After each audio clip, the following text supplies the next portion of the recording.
2 hissəyə bölürük. 3 atomlu. İndi baxın uşaqlar, əsas məsələ burada nədir? İkili spirt ilə 2 atomlu spirti qarışdırmaq olmaz.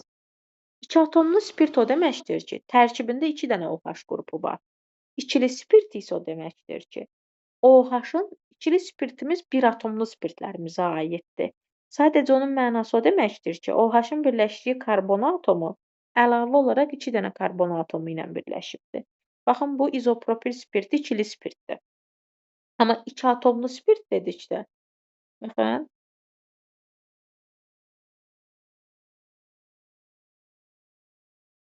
1,2 propandiol nəzərdə tutulur.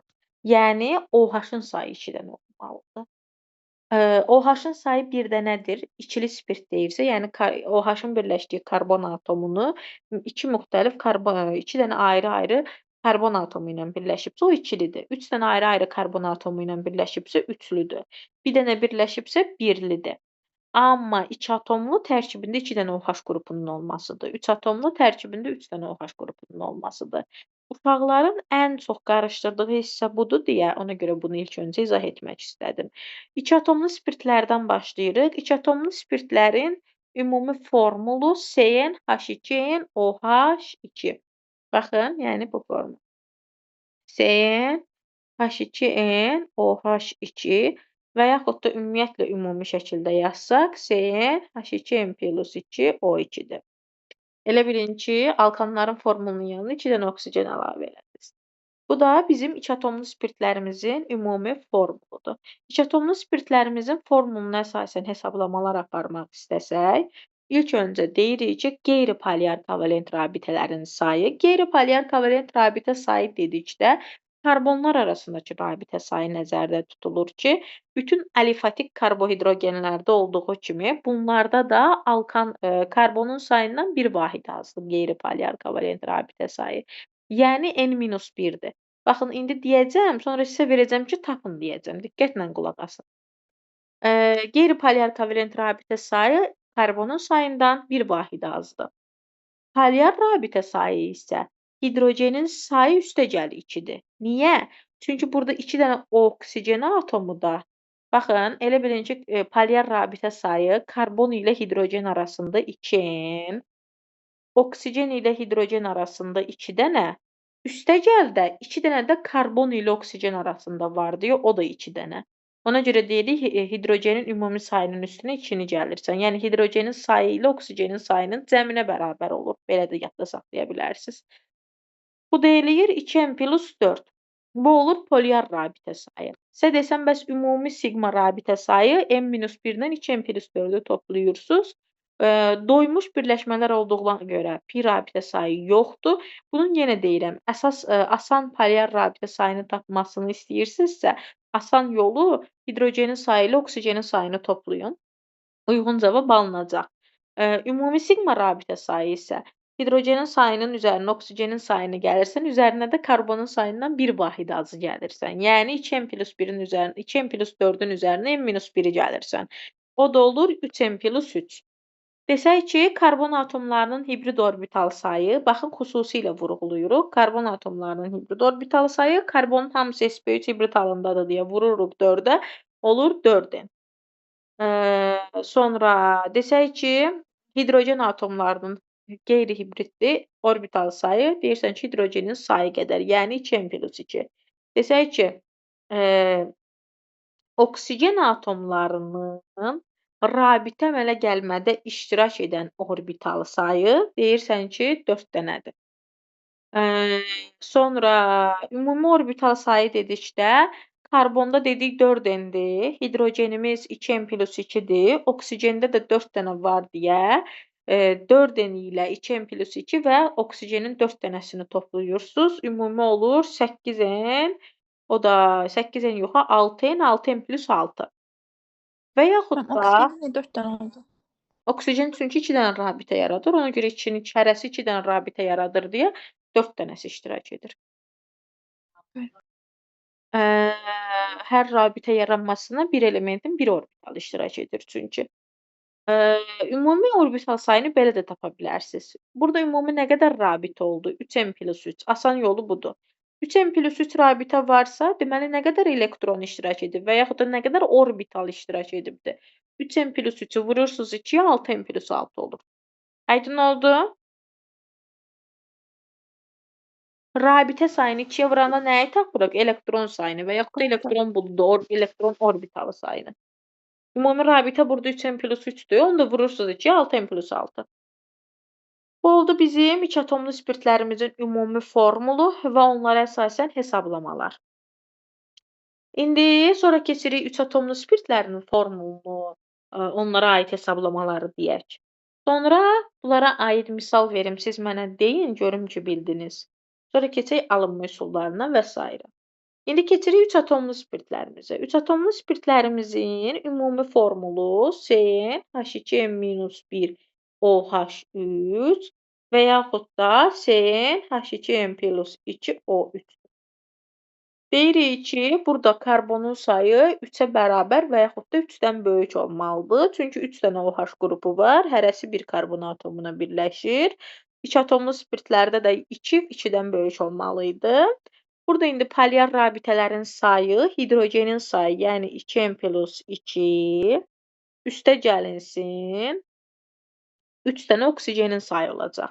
Yəni, ümumiyyətlə 2 atomlu spirtlərdə də, 3 atomlu spirtlərdə də polyar rabitə sayını tapanda hidrogenin sayının üzərinə oksigeni gəlin. Ümumi, yəni 2n+5-dir. Bu niyə belədir? Yenə deyirəm. Karbon, hidrogen arası polyar rabitə sayı 2n-1-dir.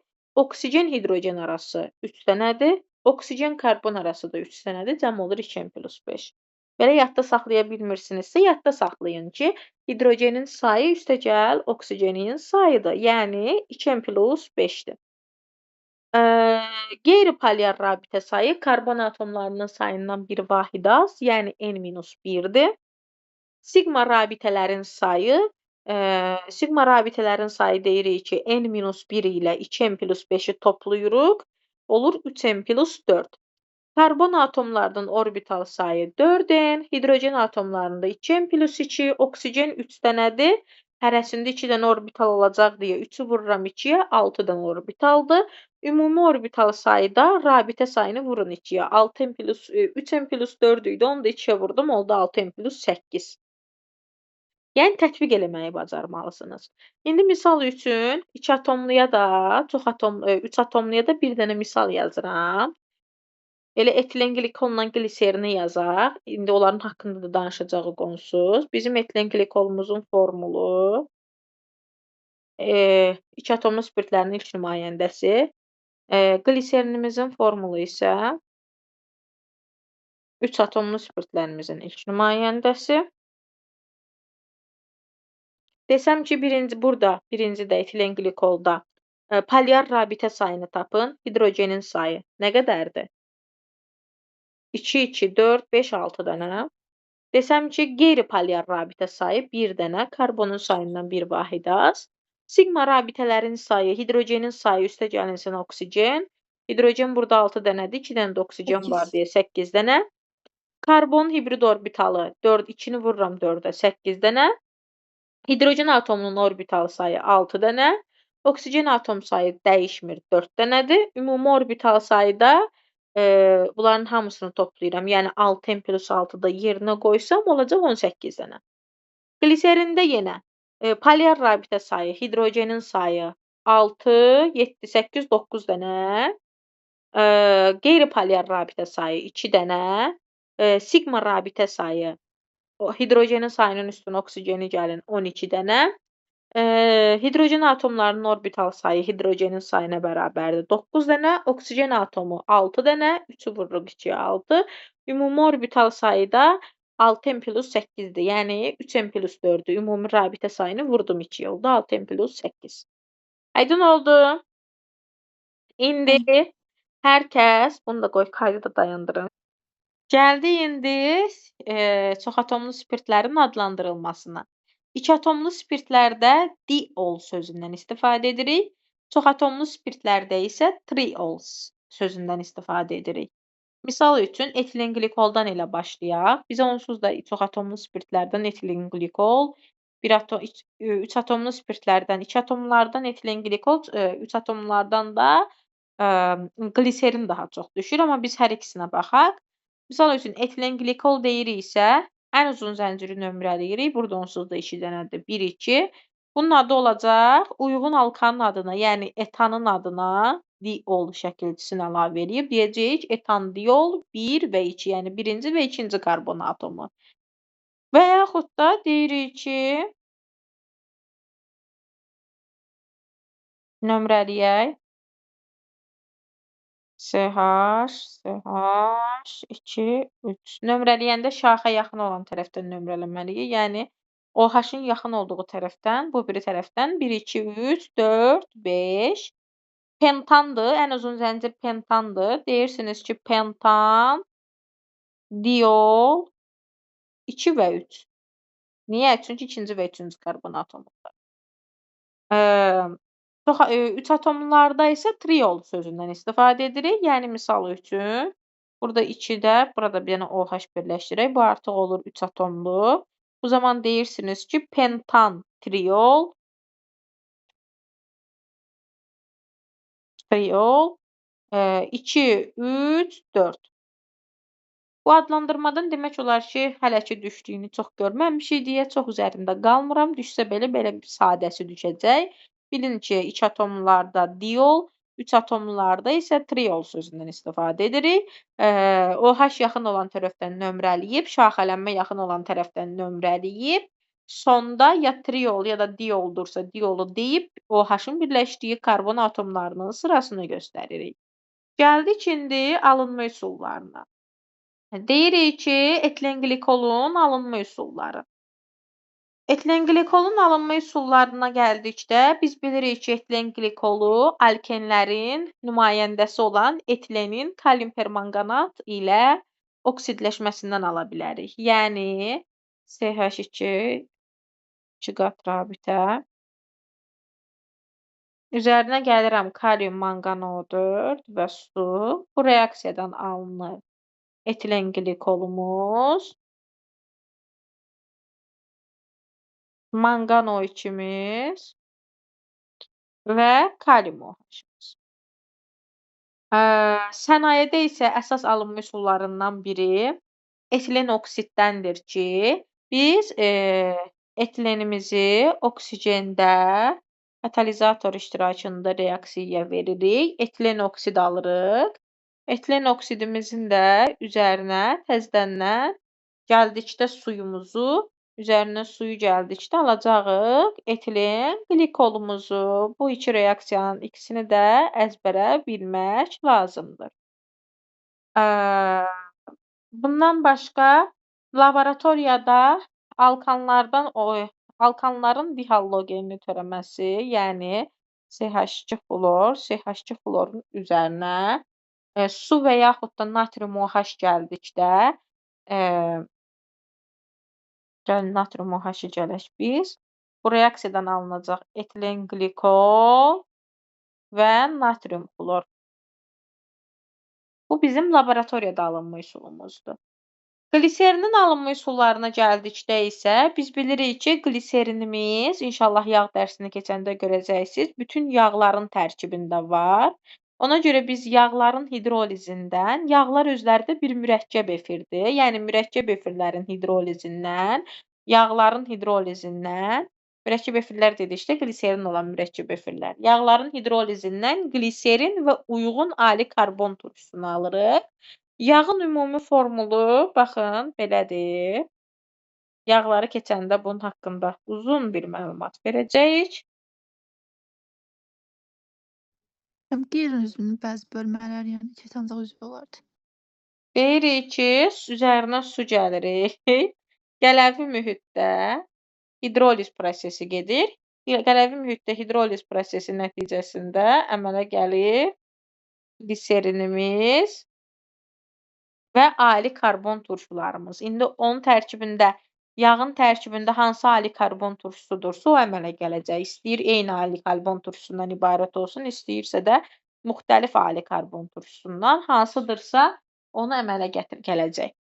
Daha sonra bu da oldu bizim gliserinimizin alınma üsulları. Fiziki xassələrinə gəldikdə, etilen qlikol və gliserin şərbətə bənzər şirin dada malikdirlər. İysiz, rəngsiz mayedir. Deyirik ki, etilen glikolumuz suda zəhərlidir, amma gliserinimiz zəhərsizdir. Tərkiblərində OH olduqlarına görə, spirt olduqlarına görə hər ikisində hidrogen rabitəsi var. Etilen glikolumuz zəhərlidir dedik. Gliserinimiz zəhərli deyil, özlü və hiqroskopikdir, yəni suuducudur, yağlı təhərdir. Gliserindən hətta nəmləndirici kimi də istifadə edirlər. Sonra bunları dedikdən sonra deyirik ki, çoxatomlu spirtlərimizin kütləsi artdıqca onların həll olması azalır, sıxlığı artır, qaynama ərimə temperaturu artır, həll olması turşuluq xassəsi OH-ın sayı artdıqca artar, amma belə misal üçün çoxatomlularının özləri arasında molekul kütləsi artdıqca iki atomlularda azalacaq. Amma misal üçün etilen glikolmu, yoxsa gliserinmi suda daha yaxşı həll olur desək, deyərik ki, gliserin. Çünki OH qrupunun sayı artdıqca baxın, yəni müqayisədə necə deyirik belə gliserin